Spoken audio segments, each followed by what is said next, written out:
Hello and welcome to the professional webinar. I'm Nurse Linda. I am a lightly pigmented skinned woman with brown hair, mostly brown, some silver that I've earned, so I'll acknowledge it. I have on a pink frame glasses and a light blue shirt, and my background is the Reeve Foundation background, which is navy blue with yellow, orange, and red triangles up at the top. Today, I'm very happy to tell you that working with someone who is a distinguished professor. That's very important, and congratulations on that. A psychologist, somebody you probably know from the Reeve Foundation, Dr. John Chang, my personal friend. Welcome, John. Thank you, Linda.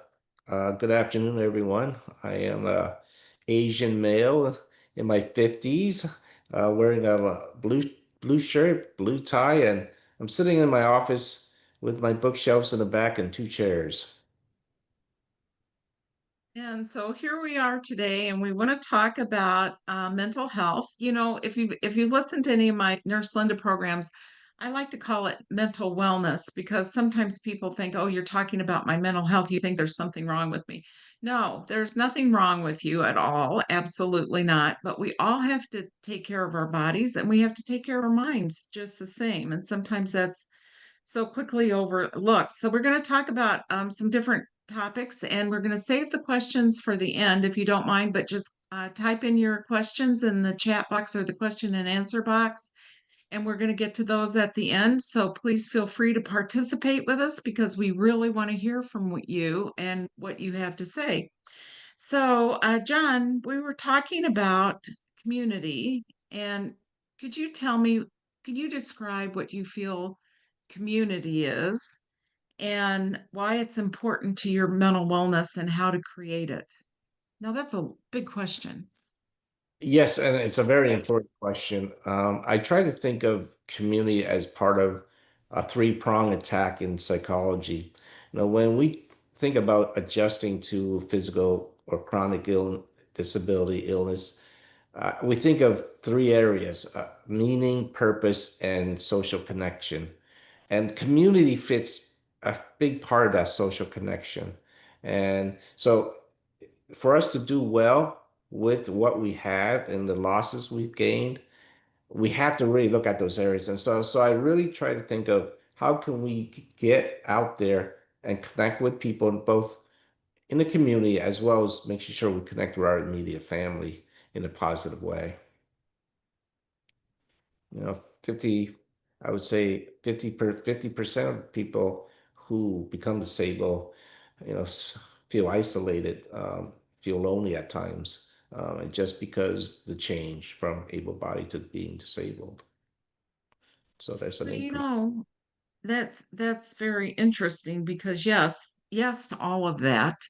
And I was thinking when we were kind of preparing for the day, I was kind of thinking, well, what is my community? And I thought, that seems to me an odd word because I don't usually use that in my daily conversation.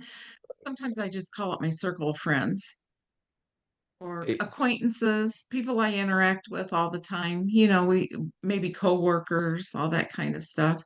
So John and I are coworkers, but I consider you more a friend than a coworker. So, sometimes people take on dual roles in that. yes, yes. I jokingly say at times with friends of ours, like, you're in my inner circle. Oh, yeah. Well, we have the inner circle of the people who are immediate, and then it broadens out to, we talk about people we work with, that's sort of like the next layer up. And then you go a larger, for me, it would be like the university. And then, even farther out would be uh, my society. For me, a community is being able to be supported by the people around you. So, like, for one thing, one of the things I do regularly is I go out for regular walks to um, check on my neighbors. If and I that's where I get to see them. I talk to them. I get to know a little bit about their lives. They get to know a little bit about. But why do I do that? Well, I like being social, but the other part of it is also you develop a community of support around you, in case if you ever need each other both ways. So that's my more of a close neighborhood community. Well, and John, I have to say, this is why you're such an excellent psychologist, because if somebody would say to me, you're in my inner circle, that would make me feel very important. Yes, yes. I And mean, so I'm gonna start using that term all the time now. well, I just again remember it's limited to certain people, but it is a sort of catchphrase because when someone say, you are in my inner circle, I think it's another level of appreciation for each other's relationship, and so that is part of that three-pronged process that I think we need to have in order to do well mentally, and succeed in adjusting to our physical limitations. Well, and I think all of that is good. And I know for myself, I was reading an article about, how to get out, meet people and all that kind of stuff. And it said, when you go to the grocery store, if you find a person who, well, most of us do self-check, but go to the place where there's a human there to check you out and get, just hello, how are you doing? It's nice to see you. And always get in their line. And it's not like you're having that, you're not going to be best friends or, but it's just nice to see somebody who recognizes you and acknowledges that you're here. Do the same thing with the guy who walks around the gas station, and those people have I sometimes I think, oh gosh, you have kind of a tough job because you're walking around and most people are getting their gas. They might run at you or whatever. Most people ignore you, and there's this guy, he's just doing his job. He's there to help you if you need help, but not a lot of people need help. And if he does, he's happy to help. But anyway, it's just, and I look forward to seeing these people. And if they're not there, I think, well, gosh, where are they? And so just Yeah, starting a communication like that is helpful. and unfortunately, being that we're in a society of high technology now, we don't need to go out as much. We don't need to shop, so we can have food delivered to your door and things like that. So there is that loss of connection and social connection. Um, and yeah, absolutely. When you go to a store and you give them the little eye contact and you say hello, it's a sense of appreciation of each other, to connect for that brief moment, and maybe again they're not going to be there in an emergency, but it does make their day for someone who has to do that all day. And for Right. you, it does fill up your little, you have this glass of water, and it needs to have, and it's called social connection, and that water needs to be filled, over time, and that just helps a little bit of getting that social connectedness in your little cup of water. In your cup of water. That's a good analogy. And now I'm going to do what I said I wasn't going to do, but somebody had written in about they have a peer mentor and he's lives in a small town with his parents. How does he go out and get about making friends? And you just said go out and check on the neighbors. I'm sure in a small town there's some people there. Maybe there's some elderly people that would appreciate a visit. Your friends do not have to be of the same gender. You could have a friend who's, like I have male friends. Um, not boyfriends, just friends, people I know from different activities and things. I know you, John, and so you have different people that and so just, like finding somebody at the grocery store, going to the library, talking, of course we're not supposed to talk at the library, but you might end up with somebody. Or even I'll say if there's like a local McDonald's, there's usually a fast food place that I recommend going to eat fast food, but going and having a coffee, and if you keep going about the same time, you're going to see other people there about the same time, or there might be social activities that you can participate in. So, what would you do, John, if you were kind of isolated in a small community? How would you get out and about? Well, it depends on what you're looking for. I mean, if you're looking for just superficial engagement at periodically, like supermarket or areas where you can just say hi, that's one thing. But if you're really looking for friendship and people that can you have common issues or dialogue, first of all, like your neighbors is are really important. Just your commonalities that you live near each other. So that in itself can connect you just because of that. Other ways to do is hobbies, being a peer mentor or joining a group, a knitting group or a chess group or things that specifically focuses on a activity or that's where you can connect with others more deeper level because there'll be some common theme throughout the time. And there's some common weekly meetings. So more you see them, the more you see them, the more likely you're going to get have an opportunity to connect. Now, a step back is that some people are say, "Well, I'm like nervous or I get uncomfortable." That's where you have to look inward and be aware of what am I good at? Am I good at communicating with others? Do I have self-awareness? And that's probably something you need another person to help you, either professionally or to learn how to be a good engage. It does take a skill. It's like psychology. To be a psychologist, you have to learn how to communicate well. And so that's where the two prong. I would look at myself and see, do I have the skills to communicate with others? And then if I do, I should join some groups. I should walk around, put myself out there. Because if you're sitting in your home, your neighbors aren't going to look at, they're not going to be looking for you to engage unless till they know you. So. So what Absolutely. happens a lot of times, like for me, is if I don't go out for a while because it's too cold, and then my neighbors start wondering, well, am I okay? Because you made a connection, and then they become concerned about your welfare, and they'll call, they'll reach out, and a text makes sure, hey, you okay? I haven't seen you in a while, so that's where I would think. I hope I answered your question there, Linda. You did, and I think those are some good strategies.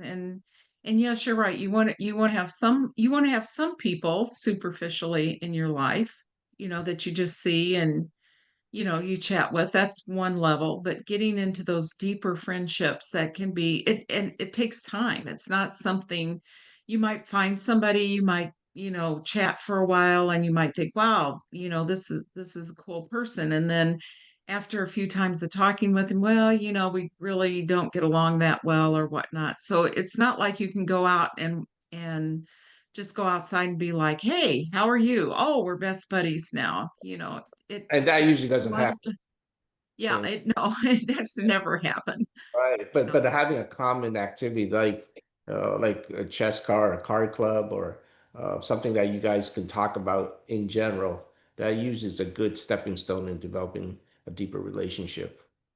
absolutely. And then and especially if you get to know your neighbors, like you said, if there's a problem and they don't see you, but there is a problem, they'll be able to discover that. Whereas if you don't really talk to your neighbors, you don't really have any interaction with them and they don't see you, they don't miss you. Absolutely. I mean, I'll give you So a good short example. The other day I lost electricity, and so I first thing I did was I called everyone around me that next door and said, "You have electricity? Do you have electricity?"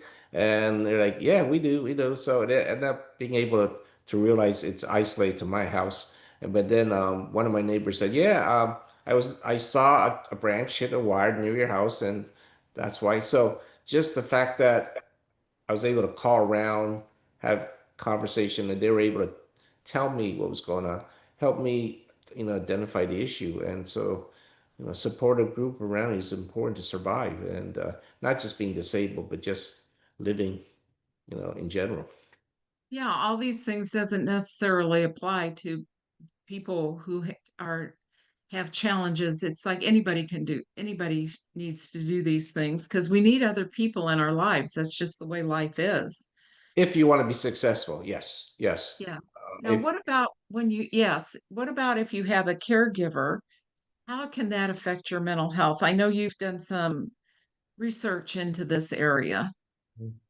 well, for people with physical loss, caregiving is really important, especially people like me who's a quadriplegic, who is, at the higher end. I can't survive without them. So that's a given. Now, not all people with physical disability obviously don't have a caregiver, right? As you could say, paraplegics, they individuals with paraplegia, they are physically disabled, but are functionally independent. So that's a whole nother discussion. But as for caregiving, it's so critical. Now, here's the problem. having caregiver means also having another person to be able to relate to. And you have to have good communication skills because I've been there when I had bad caregivers, and it really limits and makes your life incredibly stressful, especially if they're unreliable and they don't communicate well. So having a person that is interesting in your life, compassionate, makes your life so much better. I was just talking about with my assistant Jacqueline, who's here. Uh, had a 40-year. I'm dating myself now. 40-year high school reunion, but it was an hour and a half away, and but she drove me. She was able to help me get to that social event, and then I met my best friend almost there, and we met, and then he drove the rest of the way. But having those two individuals allowed me to access my community, to engage. So caregiving is critical, but it's like a family member. You have to learn how to communicate well, and that's a key. Uh, because and most of you who have caregivers, you know what it is like to have a bad caregiver. Um, it's just incredibly stressful every day. And sometimes somebody has a caregiver and they get along really well with them and they recommend them to you, but your personalities just don't jive.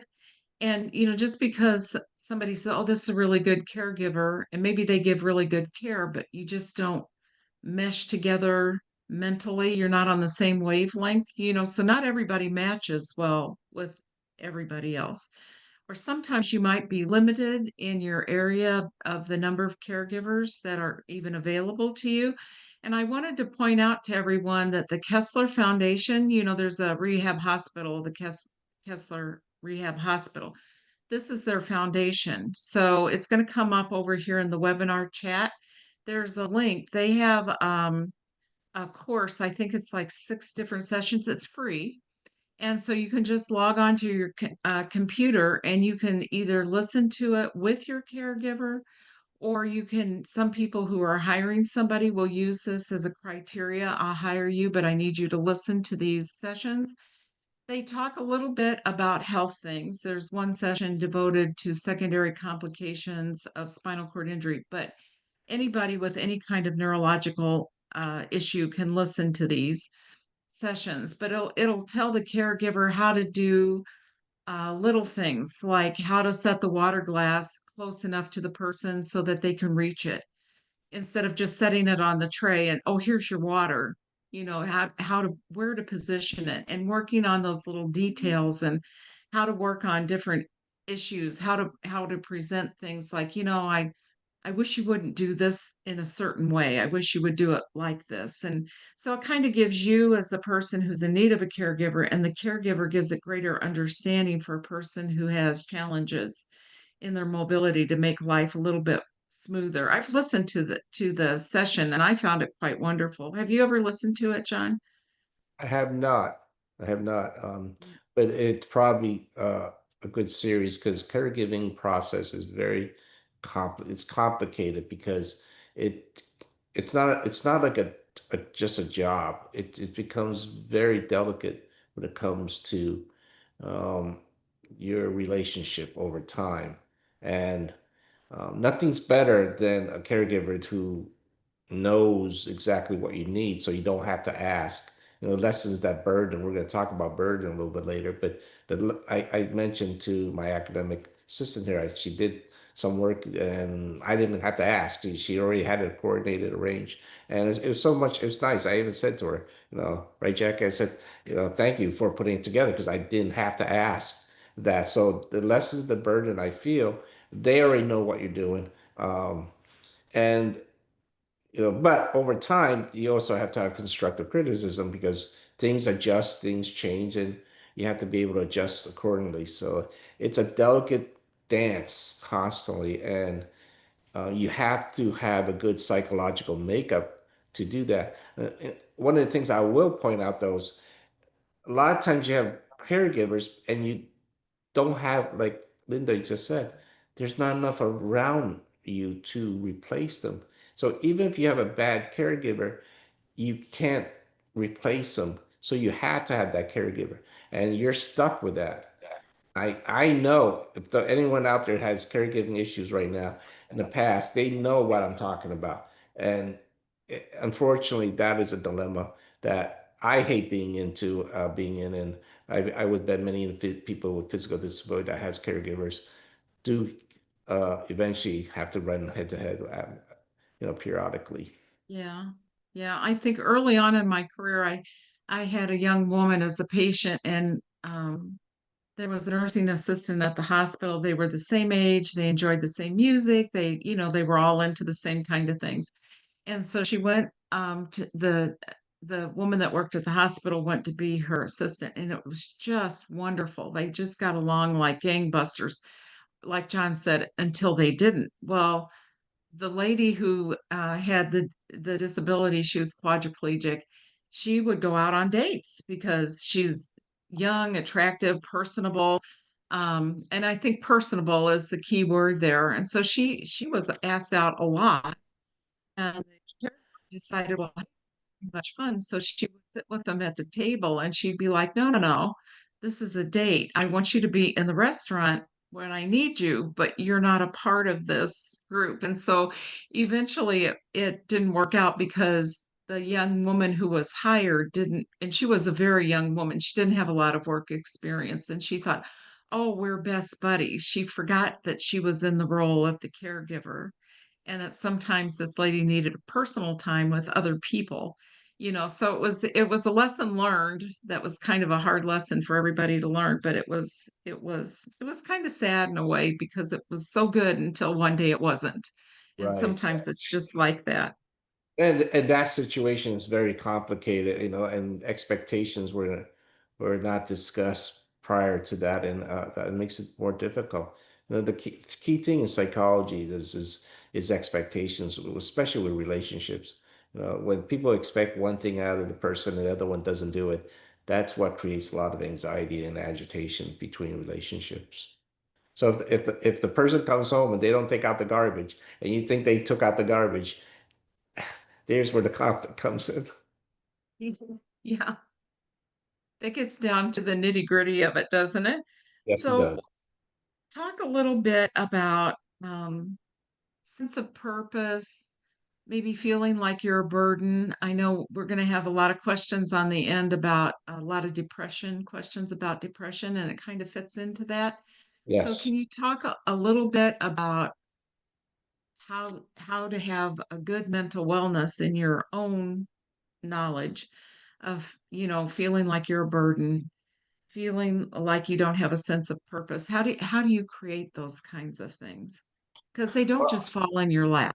no, no, especially purpose is a little harder, and I would say I mentioned in the beginning that successful adjustment to physical trauma, physical loss is a three-pronged process. You got meaning, purpose, and social connection. So purpose, I think of about what's in the future. Having purpose meaning I get up, what am I going to do today? What I'm going to do tomorrow? It gives us an idea that some structure in our life. I'm a psychologist and I'm a professor, so therefore here's the things I got to do today, and here's the things I'm expected to do in the future, and that gives us purpose. So a lot of time employment is purposeful. Without purpose, your psychological well-being goes down significantly. Your loneliness probably increases because you don't have social connection. So finding purpose in your life is critical in your overall adjustment. Um, it it reduces burden because you feel productive, you feel you have a sense of self-worth. I know I'm throwing out a lot of psychological mumbo jumbo right now, but it's really that's how psychology talks. We have these labels: self-worth, purpose, self-esteem, but that's really what purpose gives you. Um, so one of the areas of purpose is, like I mentioned, being a professor. A lot of people, with like students, um, have this view of what they want to do as a job because that's sort of their purpose. Now, it's complicated because did you know that, and you probably already noticed, Linda, that people with spinal cord injury has a higher graduation rate in college than general population. I don't know if so we as a group, especially SCI, we many of us graduate from college. The problem though is although we have a higher rate of graduation than the general population, we are less likely to get employed. As you know, almost 70% of people with disabilities do not get employed. So having purpose is good, but just got to be careful. You pick the right type of purpose so that you are can be marketable when you get out of college. So that's one of the critical things I notice a lot in college with people with, students with disabilities. They don't pick the right career to follow once they graduate. For example, if you want to be you get a nursing degree, but it's hard to be a nurse when you have a physical limitation. But if you want to be an engineer or a computer scientist, that's a lot easier, I think, physically. Well, the tools in those jobs are certainly different, aren't they? Yes. Yes. One's more physical, one's more computer based. And then, but every state also, and I'm not putting this out there like this will fix everything, but a wonderful opportunity is every state has a vocational rehab program and they can help. Now it's very hard. You have to get on their waiting list. And so it's always a good idea just to get on the waiting list because by the time you get your turn, which might be several years later, you'll kind of have more of an idea of what you want to do with your life, maybe at that point in time, or they can help you, kind of sort all that out as well. But it takes a lot of time to get in with those kind of programs, but they're excellent programs because employers will go to them and say, I'm looking for a person who, has these skills, and they'll be like, oh, okay. And then they'll go into the place of employment if it's not accessible for getting in or if the bathroom's not suitable to your needs, and they'll work with the people in those areas as fixing up the employment area so that you have it. And they work with you about here's here's some different things that will help this person. And anyway, they have it down to a formula. They're really good at what they do. So that's another thing to think about as well. Um, let's talk about loneliness for a while because that is really a topic that affects a lot of people in the disability community and those not. And I will admit to this is that I was given the assignment to write a blog about loneliness. Well, I have a lot of information about that. And I thought, okay, yeah, I'll do this. But being a researcher, I go out and I like, well, what's the latest research have to say? So I started reading these articles and they're like, okay, well, here's what describes loneliness. And I'm reading these symptoms of loneliness and I'm looking at this and I think, oh, they're writing about me. How could I be lonely? I I have a job, I have friends at my job, I have friends out in the community. I'm active in the community. I belong to a lot of different things, but my my life at home had changed so dramatically after my husband passed away. And I thought to myself, oh my gosh, I'm reading about myself. And so I thought, well, I have to take action. And I still every once in a while I'll say, hey, that loneliness is creeping back into my life. I mean, it's not like you just go out and join a club and poof, it's all gone. But could you talk about how to deal with loneliness? Because I am keenly interested. Well, as people with disability report that they experience loneliness of at least 50% of people with disabilities. So it's a really chronic issue. Um, it to be less lonely is it helps with our psychological well-being. Um, you could be in a crowd of people and still feel lonely. So, so it's not just the fact that you're around people. You have to be around people who you have some sense of connection, some sense of purpose. So it's the quality of the people around you. So you could be not lonely with only two people or one person. So again, remember, it's not the number of individuals. Um, so a person with disability who have caregivers and uh, uh, constantly people helping can still feel lonely because the relationship is not at the level they want or they desire.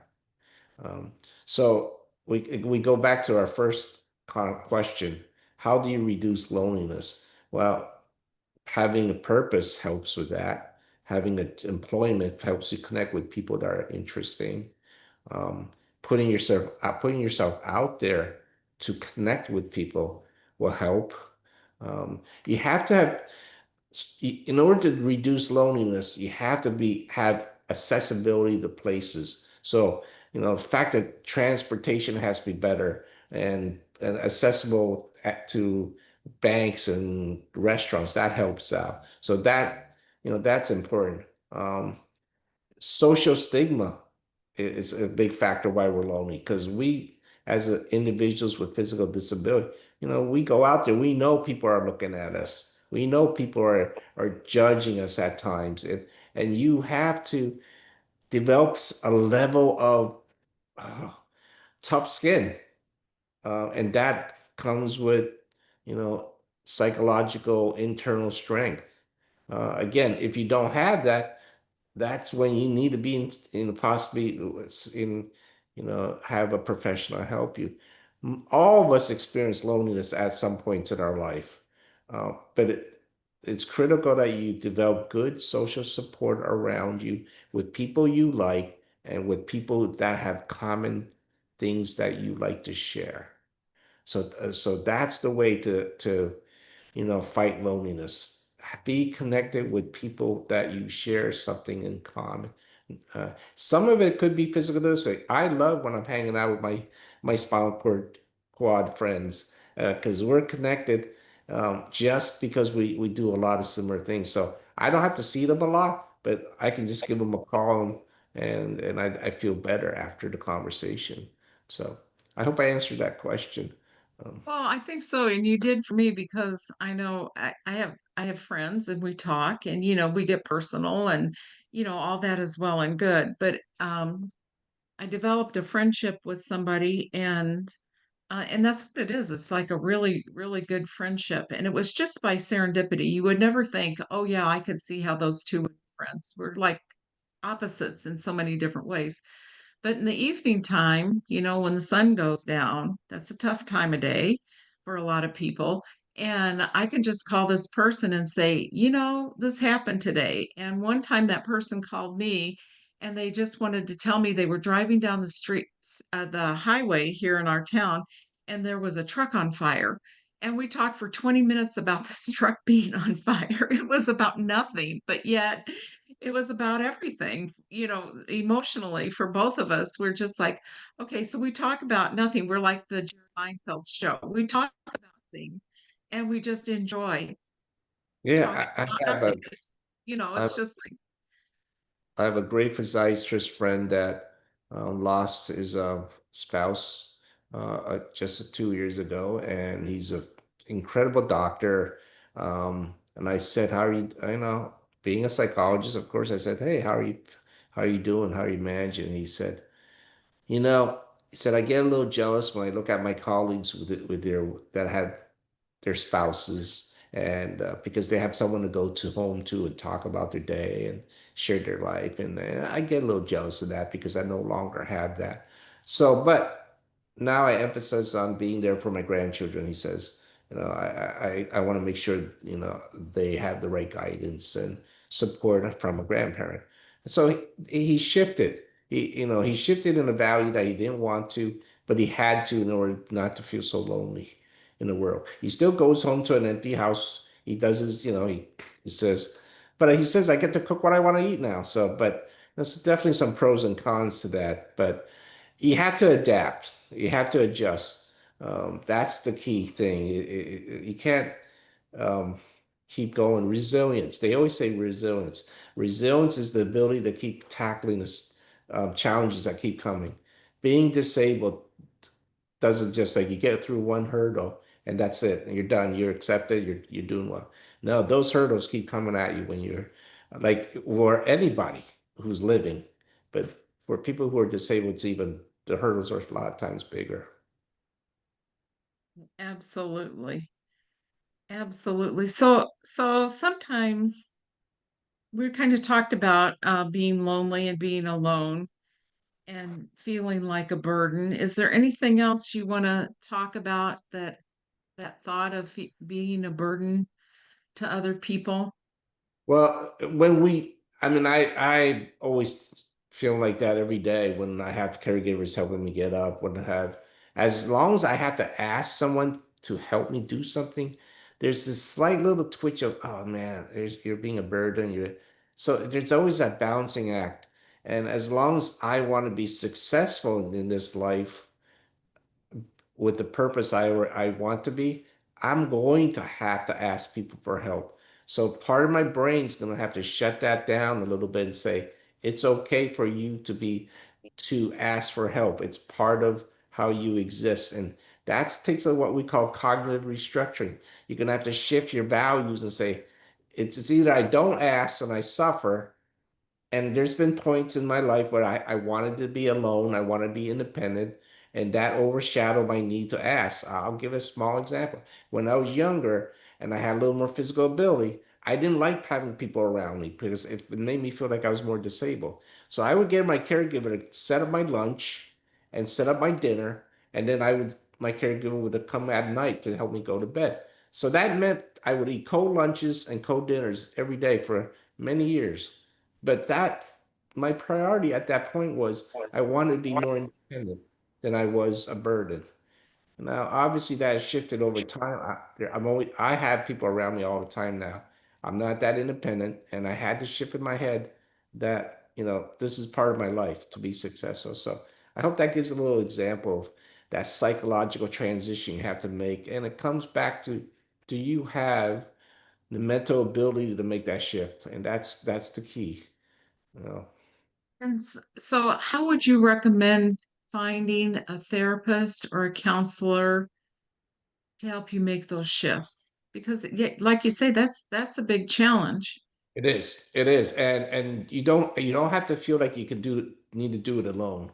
Um, Peer mentors are incredibly good at navigating changes. You know, throwing a question out on the Facebook in the group that you're with. There's tons of individuals already have probably gone through already what you're going through. They have great suggestions. And if that doesn't help, then going to a therapist who have good back rehab experience, and that's critical. You don't always have to have someone like myself who's disabled and have the professional experience. But I'm going to tell you, it doesn't hurt to know that they have some level of understanding. When you have an able-bodied person who's highly independent, and they never had to be a burden on anyone in the sense of physical limitation. Sometimes it's hard for them to understand what it is to have to ask someone to open a door or grab a fork or feed me. So it does help a little bit, but there are a lot of professionals as that would know how to do if they had the clinical experience. Um, a good way to find that is go through the American Board of Professional Psychologists. Each state has individuals who has rehab background, and you can find those rehab psychologists at the ABPP um, website. Probably a lot of those people, maybe if they're not in your town, they might have access to video sessions. Yes, yes. That's become so much more popular. So you're not limited by your location.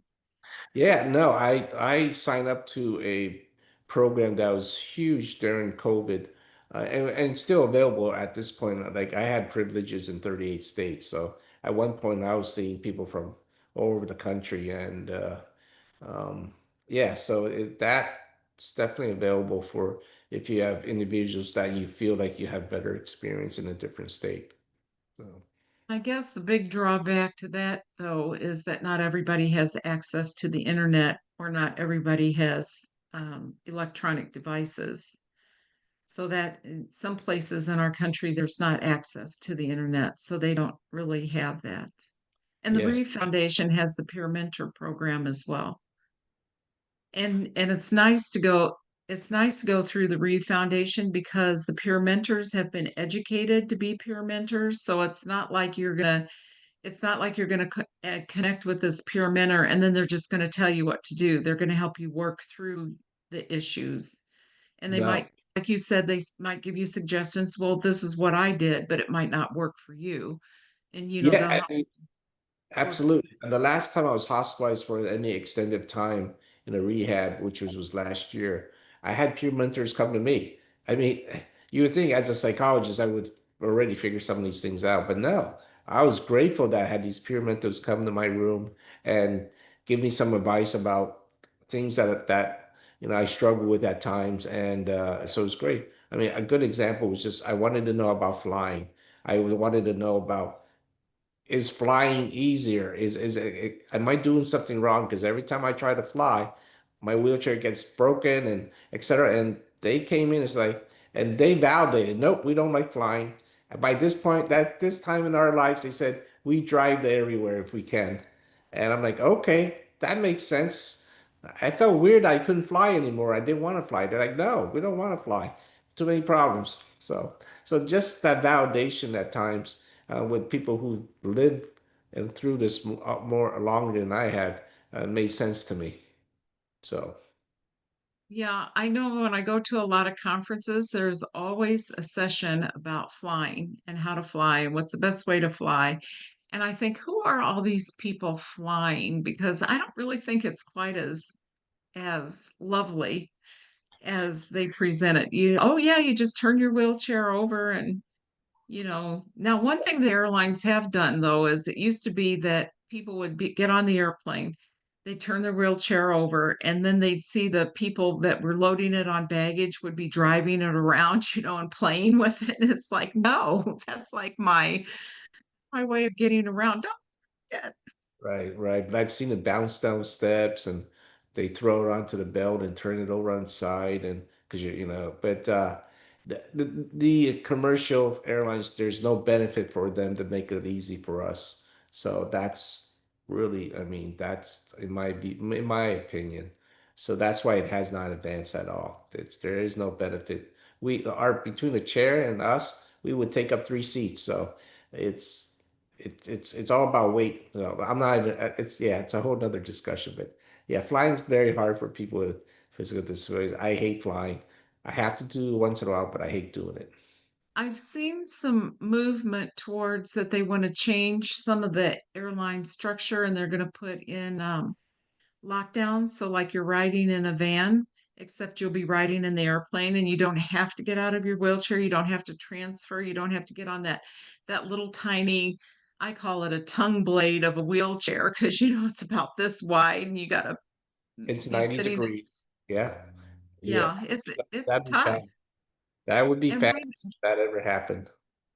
why not a lockdown? I mean, that only makes so much sense, but it takes somebody to, I guess, to come up with it. But we have some questions. And so I want to get to this very first one because I see a familiar name. If you're in the rehab world, you know Lester Butt. I've seen him many times do many presentations. I can't believe Lester Butt's writing a question on Wow, that. Les is good. Oh my God, Les is a good colleague, a good friend in the past. I haven't. Lester's Lester's a great guy, and his question starts with, "Hi there, John. So good to see you again." He's curious about the concept of your inner circle. What variables are important that you consider to have someone in this more intimate space? For example, feeling of trust, vulnerability, mutual respect, and caring. What internal sense knowledge do you need to accurately assess this domain? First of all, I believe that Les is retired still. I think at the time now by this point, and enjoying his cabin somewhere up there in Colorado, which I would rather be with Les in his inner circle up there. But uh, I think a big part of being in the inner circle is trust. And Les probably would agree with it being a famous psychologist himself. But having trust and having the ability to uh, know that this person's going to be there for you. Accountability. Uh, uh, those two things are really hard to find from people. And so I tend to define the inner circle are those are the who are going to be there for you when things are difficult. And another common phrase is those are the ones that are going to be there when you're on your deathbed. Who's going to be around you, when things are at its worst and at its best? And so I consider that as my inner circle. And it can't be too big because inner circle takes energy. It's like your best friend. I tell people you can only have about two or three best friends because it takes energy, it takes phone calls, like Linda says. It's a regular phone call, it's a regular interest, energy spent on, hey, how are you doing? Last week you were sick. I'm checking in on you. So that's how I define inner circle. Okay, well, that pretty much sums it up. Now, somebody wrote in here and they said, of those three words you use, meaning, purpose, and they didn't catch the third word. Would you So repeat that?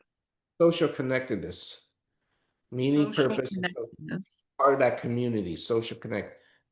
So you have to be connected to others, social support. So meaning talks That's about us. just so important. Yeah, Social connectedness. You just need to be with other people. If you have a disability or if you don't, you need other people. you need other people. When the meaning comes with trying to find value in your disability. Why, I'm constantly challenging God at times when I'm sick, and I'm always like, why did this happen? Why am I, why are you putting this, so having that meaning is really, that's really a reflection of your current state and your past. Purpose is really looking in the future. What am I doing now that's going to impact the world? And social connections, this is where that's how I relate to people. So, Absolutely. People are very important as for us as humans. And I'm reminded by our information specialist, there are a lot of people, as you know, John, there are a lot of people that are behind the scenes that make us look good. And so the information specialist is reminding me that there's a toolkit that the Reeve Foundation has that's particular about women's mental health after paralysis. So if you're a woman, you can get that, or even if you're a man, you might find some information in there about what's going on with that. Here's a question that we have from somebody. How do you best support someone with a disability who comes from a generation that doesn't believe in something like therapy? that is a great question. It is. That's a big question.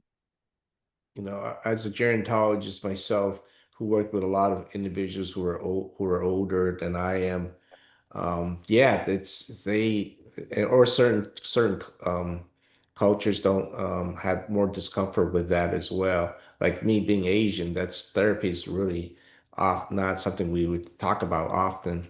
Um, yeah, that is a tough one. You can be supportive. You can try to meet their needs in some ways of being caregiving, being interested in their lives. But it gets to a point where you can't be their psychologist. You can't, because some of the things they're going through, like depression or anxiety, are clinically at the point where it's significant. You know, 50% of people who have spinal cord injury have depression. And if you think of the population, which is normal population is around 12%. So half the people who have spinal cord injury has gone through some level of depression, or anxiety. So that's a huge number. And, and 17% of us, think about suicide, and compared to the general population, which is less than 1%. So being disabled has significant impact on our psychological well-being. And when you are not comfortable with therapy, you've lost a huge solution to the problem, possibly. And so you have to almost sell it. It's like, look, I can't help you. I'm here for you, but these are things that I think someone who may understand this better, And if you want to not live like the way you do or feel like the way you do right now, being sad or crying or feeling lonely and isolated, then maybe we can give this a try. If it doesn't work, you can always say it doesn't work, and but at least hopefully you can give that a shot. That's the best I think I can suggest because but some Yeah. people are really stubborn. They, Well, that they is so true. they But feel they think they know everything, but that's why they're stuck. They think they yeah, know everything. yeah, and that is really true. But and I don't know anything more than this one sentence about this person, so I don't want to imply that I'm giving an answer to this question. But I just want to say, in times I'll talk about therapy or new treatments that are coming up or new treatments that are out that are very helpful. And people will say to me, "Why do you want to fix us? We're happy the way we are. We don't need to be fixed. We're not broken." And I appreciate that. So some people are like, okay, people have different approaches to life. And I would be a person that would be like, well, what can I do for this? And how can I do, what's out there? What's available to me? I would be a information finder person. But some people are like, you know what? I like my life. This is what happened. I can't change what happened. And I like the way I am. So quit pushing all this stuff on me. That is And true. That is true. I'll get a good a small example would be I get students who come and they get C's on my exams, and I'll say to them, "Well, what can you do better? How can we make it your study better? Maybe we can get an A or a B on the next exam." And they'll look at me like, "I'm okay being a C person." I'm like, "What? What do you mean?" And I, like, I'm okay.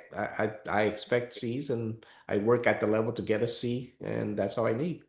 And that's uh-huh. okay. As long as they're happy with that, as long as that doesn't inhibit with what they want to do. If you want to go to med school and you're okay with C's, well, that ain't happening. But if Yeah. you're okay with that and that's the level that you're, interested and they're happy and they could be productive in their own way, you have to accept that. Yeah, so, yeah, people have different thoughts about different things, and sometimes it's okay. Now, sometimes you, as a family member or a caregiver, if only you would do this, it would be so much easier. But this people are happy with what they are, what's going on. Now, we only have a few minutes left, and so I know that one there's a lot of questions about depression, um, PS, PT, PS D- PTSD. Sorry, I couldn't get my letters out. Um, Lack of motivation from depression, those kinds of things. So, can you give us? The time goes so quickly in these things, but can you give us a nutshell about depression? Which I hate to even say that there could be a nutshell, but could you talk about that a little bit? Well, depression, as I stated, it's very common for us and people with disability, and the major symptoms are lack of motivation, feeling sad, lack of interest in any hobbies, lack of interest in sex, isolation. The key thing though is that the treatment for that is you know, psychological treatment is definitely a go-to in one way, but I recently, well, not recently, no, I got a degree in clinical psychopharmacology, and so I am a proponent of using medication too at this point with combination of therapy. So medication cannot solve the core part of your depression, but it can give you a little boost. And there are certain meds that can give you a little more motivation at times. And then with that, they'll give you enough uh, opportunity with therapy to hopefully open up and see the stars with that. So the combination of medicine and therapy is probably the best combination at times. And but the depression is common, and it's only a depression. Sadness, feeling down, that's normal. Feeling frustrated, that's normal. But it's when that sadness complicates your life to a point that it impairs many of your daily functions, then that is something you should go out and get treated. Absolutely. And it's not an overnight fix. It is not. It is not. It is not. It Even takes time. even the medication takes several weeks to get in your system. So nothing is overnight when it comes to treatment for mental health, because we're Right. changing personalities. Really, we're changing how you think, what your patterns in life. So that takes time. Uh, you think of raising a puppy. No matter what you're gonna do, you're gonna still got to go through that 3 months of training. You just can't skip it. You gotta teach it how to pee and poop. So.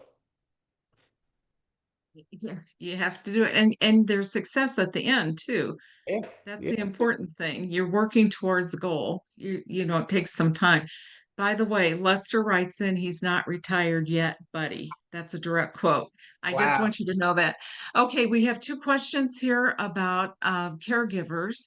And one is, how do you handle escalation of a relationship with a caregiver? They had a couple of intimate interactions with one, and it's been a bit of a distraction. Is there legal repercussions if they're licensed RN? My goodness. I'm not a lawyer. I don't know. I don't know the answer to that one. Yeah. Yeah. Well, yeah. In intimate interactions, I don't know. You don't want to have intermittent. If you're a caregiver that is a paid professional, you shouldn't be having intimate relationships with your patients. That's not part of the deal. So that's quite a bit of an issue there. So uh, it all depends on consent and all kinds of things. So that's probably better a legal question than one for us. And then another question here is about talking about um, uh, mental wellness for the healthcare professional. So we haven't really looked at from that angle. And so that's a lot of people that are probably listening because, we call it the caregiver burden sometimes. Yeah, I don't have a lot of research on that area, although it definitely exists at this point. Um, we did some studies on compassion with just nursing students many years ago, and we found out that students became less compassionate as they became higher level of education when it comes to nursing. And we postulated that in the beginning they had this ideal view of being a great nurse, but as they got exposed to the clinical work more and more, the reality sets in that how difficult it can be, and so the compassion become less and less over time. um, Burden's a big process when, especially if your loved one, your spouse is your caregiver, immediate family, and there's a lot of literature out there that they have to somehow develop self-care, find ways to take care of themselves, find ways to have others come in and take care of you while they get a break.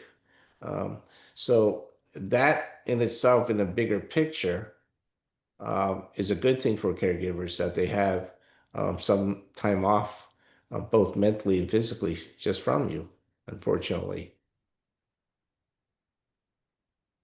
Well, and Lester writes in. I'm so glad he joined us today. He should be on the show. He says, we are all called wounded healer. All of us have varying degrees of historical trauma. And they say that a lot about people who are in psychology, that they usually have some kind of psychological background history of something.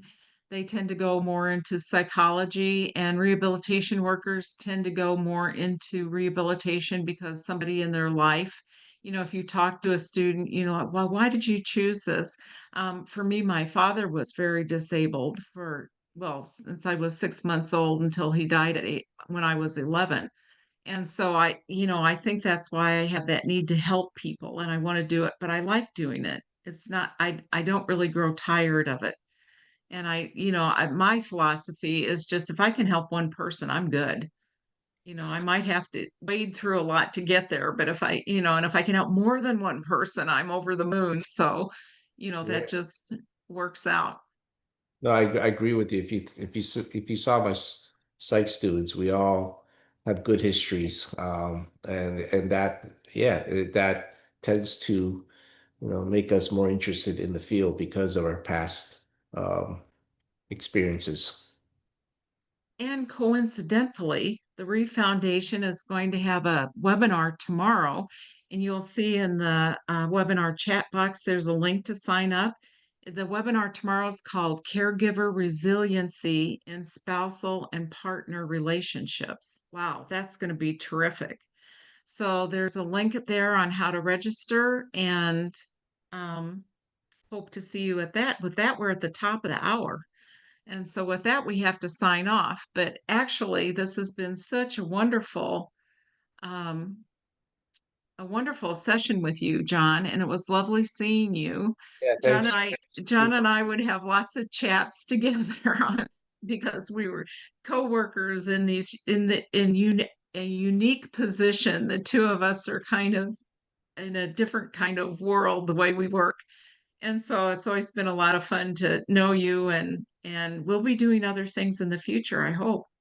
Thanks for the invite, Linda, and we'll stay in contact. And thanks for everyone for having me. And um, it's a pleasure. Well, and I'm just going to say it. I love you, Dr. John. There you go. Thank you, Linda. I love you too.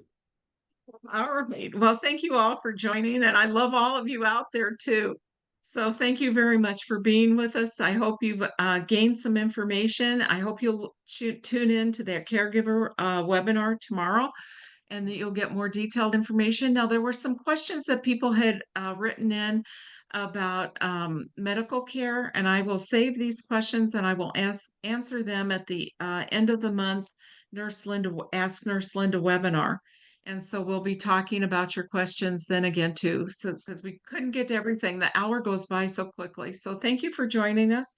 And I hope to see you at the next professional webinar, but also at the webinar at the end of this month. It's a holiday this month, so I think the date has been changed. It's up a week because it would have been on like the day before Thanksgiving. So I think it's changed. So check your Re Foundation website and you'll find the correct day and time for that. Thank you so much for joining us today. Bye bye.